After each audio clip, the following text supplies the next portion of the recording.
બનાસકાંઠાના થરાદથી ભાભરને જોડતો national highway બંધ થયો। થરાદથી ભાભર જતા લોકો હાઈવે પર પાણીમાં અટવાયા। ભાભરથી થરાદ આવતા અનેક વાહનો ફસાયા। થરાદથી ભાભર જતા નેશનલ હાઈવે પર પાણી ફરી વળ્યા। નેશનલ હાઈવે પાણીમાં ગરકાવ થયો છે।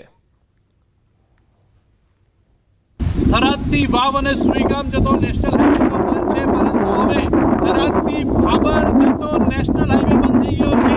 થરાદથી ભાભર જવાનો રસ્તો બંધ થતા વાહન ચાલકો અટવાયા છે।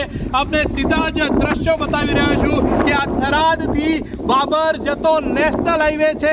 आ 4 लाइन नेशनल हाईवे अत्यारे बंद जोवा मळी रह्यो छे। वाहन चालको अटवाया छे। अहींया थरादथी भाभर जता नेशनल हाईवे उपर नदी जेवो पाणीनो प्रवाह जोवा मळी रह्यो छे। ज्यां नजर करीए त्यां पाणी ज पाणी जोवा मळी रह्युं छे। भाभरथी थराद आववा माटे अने थरादथी भाभर जवा माटे बंने तरफ वाहन चालको अटवाया छे। हाल अत्यारे थरादना बेहाल જોવા મળી રહ્યા છે। આપણી સાથે સ્થાનિક કાકા છે। કાકા, શું નામ છે તમારું અને આ રસ્તો ક્યાંથી ક્યાં જાય છે? કેટલું પાણી છે? આ પાણી ખૂબ છે, 3 કિલોમીટર છે। હું નાગલો આવ્યો છું, પણ થરાદ આવવા છો કોઈ રસ્તા ગાડે બંધ છે।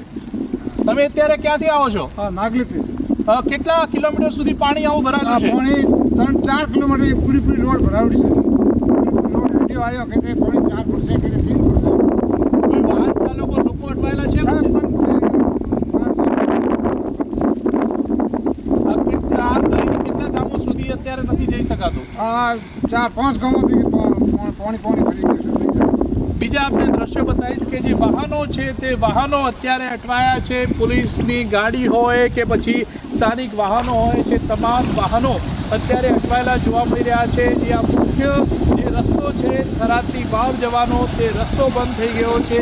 વાહન ચાલકો પ્રયત્ન કરી રહ્યા છે આ રસ્તો પાર કરવાનો, પરંતુ આ રસ્તો પાર કરી શકાય તેવી અત્યારે પરિસ્થિતિ નથી। તમામ વાહનો અત્યારે બંધ પડી રહ્યા છે।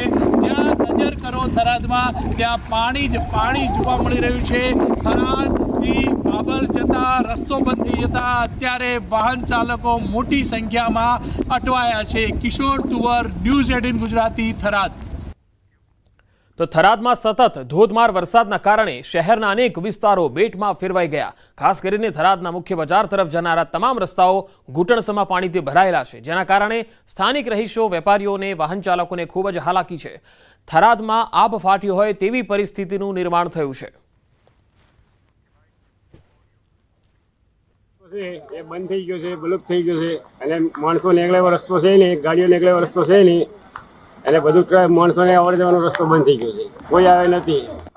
એટલે મેન બજારનો રસ્તો બંધ થઈ ગયો, બસ સ્ટેન્ડ વાળો રસ્તો આવવાનો એટલે એકલું રીતે અમારે કોઈ વસ્તુ લેવા જવાય એમ નથી।